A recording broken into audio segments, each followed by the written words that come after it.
Now AI agents बन चुके हैं, like Cursor, like Windsurf, Lovable, Bolt, जो कि लिख सकते हैं code at a quality of a much better mid level engineer at 100 times the pace already.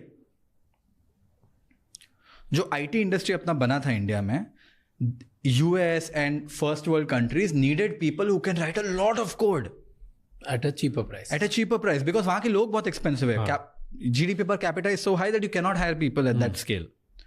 As a result वो सब आउटसोर्स होता था इंडिया को.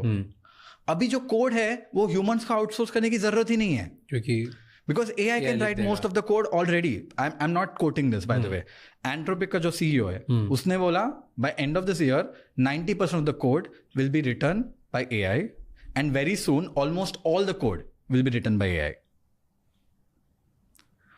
The future programming language for that matter, क्या होगा तेरे को लगता है? What is the future programming language? English. But what is the future programming language? English is how we communicate with the system. What could that be?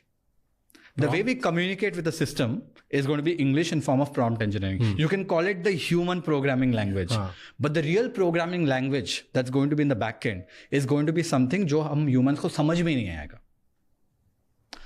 हम जब code लिखते हैं ना, तो कभी कोड तो देखा होगा कैसे दिखता है. There are hashtags, there are stars, right? There are things like hash include stdio.h, right? It's a library call function. ये include करके क्यों word use हुआ है? So every time there's a new programming language that is created, it is created in a way that जो humans code लिखेंगे उनके लिए बहुत easy हो, ताकि वो याद रख पाए. That is why Python went very popular. That's why all the JavaScript frameworks went very popular, because लिखना बहुत easy है comparatively than assembly language code. जब AI लिखेगा, AI को तो भाई English नहीं समझता है. AI doesn't care if it is alphabets, characters, words. तो AI को बोलेगा write me the most efficient code. And write me the code in the fastest way possible. So it will create our own programming language, which you or me cannot understand. मैं तेरे को एक video भेजता हूँ. There are two AI agents talking to each other. They realize that both of them are AI agents, and they talk in a language that humans can't understand, which is called Gibbernet or something like that. Obviously, that language was created by humans for better communication, but it's a language that humans don't understand outright. AI can create a language like that and will create a language like that. And I showed you the example. Anthropic, मैं तेरे को समझाया ना. AI जो language समझता है वो humans को नहीं समझता है, वो English नहीं है. तो programming में भी वही होगा. So an engineer today जो US में बैठता था, मैनेजर सब US में बैठते थे, उसका काम जो था वो लोग आउटसोर्स करते थे. And यहाँ से used to get a lot of people at very low cost to write code. Yeah. That will be an AI agent. Why do we need humans?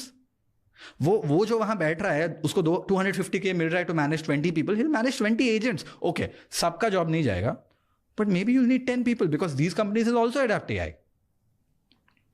So coding का सीन वो है. तो कोई job relevant नहीं रहेगी. I mean, they will be relevant jobs. So मुझे ये लगता है, I think सॉफ्टवेयर इंजीनियरिंग का जो रोल है, I hope I'm wrong. Whenever I say this, I hope I'm wrong because I don't want all these things to happen. मुझे ये लगता है सॉफ्टवेयर इंजीनियरिंग का जो जॉब है that will evolve into something like a scientist. Scientist क्या करते हैं? रिसर्च करते हैं. Those are the only software engineers that will exist who will research in labs like OpenAI and all those. और big companies आएंगे, और भी बहुत ज्यादा रिसर्च कंपनीज आएंगे जहां बैठ के रिसर्च करेंगे how a human and an AI agent can communicate better. Most of the people who are writing code will evolve into newer roles.